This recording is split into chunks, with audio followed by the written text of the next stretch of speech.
मेरा फ़र्ज़ है कि मैं भी अपने तरफ से ये चेष्टा करूं और युवाओं को वो उस प्रकार की मेंटोरशिप दूं। उनका स्टोर है जहां पर आप देख सकते हैं कि गार्डनिंग से रिलेटेड विभिन्न चीज़ें मौजूद। जैसी अलग अलग कंपनियों की नौकरी को छोड़कर बिहार में रहकर ही शुरू किया स्टार्टअप। अभी हम मौजूद हैं पूर्णिया में और की जानकारी लेंगे इनसे कि क्या इनकी शुरुआत रही। जगहों जगहों पर आपने काम करके छोड़ दिया और अभी आप स्टार्टअप की शुरुआत की हैं, क्या कुछ है? मेरा ये मानना है कि क्योंकि मेरे ज़िंदगी में बहुत लोग ऐसे जुड़े जिन्होंने मुझे मेंटोर किया, तो अगर मेंटोरशिप की बात करें तो यस फाउंडेशन जैसी ऑर्गेनाइजेशन से जहाँ पे मैंने मेंटोरशिप किया है, या अपने एमिटी कॉलेज जैसी जगहों पे संस्थानों में मैंने गेस्ट लेक्चरशिप लेकर किया है, और ये मैं अभी भी करती हूँ ये सारी चीज़ें, क्योंकि युवाओं को अगर हम नहीं बढ़ाएंगे तो कौन बढ़ाएगा, मेरा ये मानना है। अब अगर हम बात करें गार्डन रैम की, तो मुझे एक फॉर प्रोग्रेस ऐसी कंपनी शुरू करनी थी कि जो इन्वायरमेंट कॉन्शियस हो और लोगों को भी इसके प्रति जागरूक करे। इस वजह से मैंने गार्डन रैम सही मायने में बताऊं तो एक कुर्सी से शुरुआत की थी। कोरोना के समय में जब यहाँ पर आई थी, और उस समय मेरा दिल्ली में ऑलरेडी एक फैशन स्टार्टअप था, पर मुझे ऐसा लगा कि मुझे बिहार में ही रह करके इस कंपनी की शुरुआत करनी है। And its history since then मैं यहीं पर हूँ और मैं गार्डन रैम के ऊपर काम कर रही हूँ। और इसकी जर्नी मैं आपको बताऊं तो वो एक कुर्सी से जो हमने शुरुआत की थी, आज हमारा पूर्णिया में भी गार्डनिंग स्टोर है। पैन इंडिया लगभग 25 से 30 स्टेट में हमारा सामान जाता है ऑन एवरीडे बेसिस, और इसके अलावा हमारा और भी एक्सपेंशन का प्लान चल रहा है और हम इंडिया के हर एक सिटी में अपना स्टोर खोलना चाहते हैं। कितने रुपए महीने का इनकम हो जाता है मैम? देखिए, अभी तो हमारा स्टार्टअप ग्रोथ फेज में है। 4-5 लाख के हिसाब से तो मतलब महीने का आ जाता है। महीने का तो हाँ हो जाता है। लोग इतने कॉन्शियस हैं कि उनको इतने की तो मतलब प्लान्स चाहिए ही होता है मासिक। अगर मैं आपको अच्छे इसमें बोलूं शब्दों में, तो मासिक आय से ज़्यादा मैं आपको ये बताऊंगी कि लोग महीने में अपने घरों को हरा भरा बनाने में कितना खर्च कर सकते हैं। 4-5 लाख से तो अपनी शुरुआत हो रही है।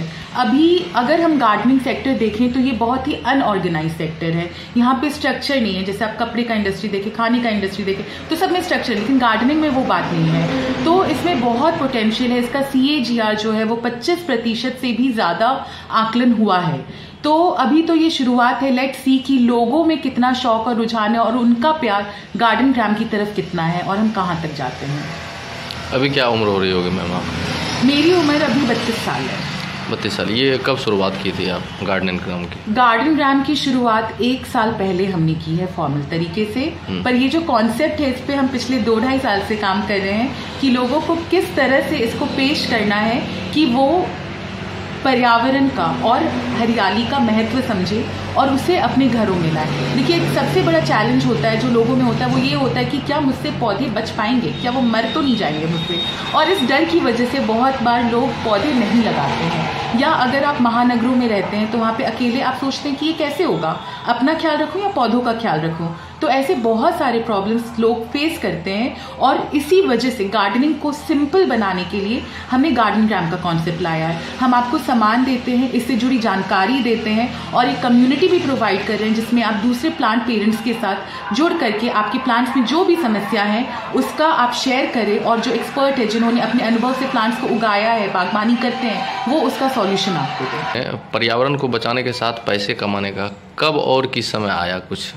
अगर मैं शुरुआती दौर से अपना बताऊं तो मैंने लिटरेचर की पढ़ाई की है, जिसमें हमें बहुत ही विभिन्न मुद्दों पे अवेयरनेस आया, जिसकी वजह से मेरा जो भी अभी तक बिजनेस रहा है या काम रहा है, मैं एक pro bono project social development sector में करती हूँ, जिसमें भी ये है कि लोगों तक पहुंचाना है, कंट्रीब्यूशन देना है सोसाइटी में। मैंने जो फैशन का भी बिजनेस शुरू किया था और अभी भी वो है किसी न किसी रूप में, उसमें भी हम लोग जो लोकल आर्टिसंस है उसको प्रमोट करते हैं और कॉलेजेस के बच्चों को प्रमोट करते हैं, उनके डिज़ाइंस को लोगों तक लेकर आते हैं। और अगर हम गार्डनिंग भी देखें तो ये फॉर प्रोग्रेस कंपनी है, एंड इनफैक्ट यूनाइटेड नेशंस के जो सस्टेनेबल डेवलपमेंट गोल्स हैं उससे इसका डायरेक्ट रिलेशन है।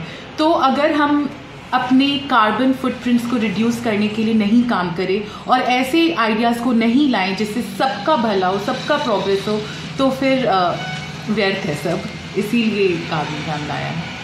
क्या नाम हो आपका? मेरा नाम तन्वी प्रकाश है और मैं पूर्णिया से हूँ। लोकल 18 पूर्णिया से विक्रम झा।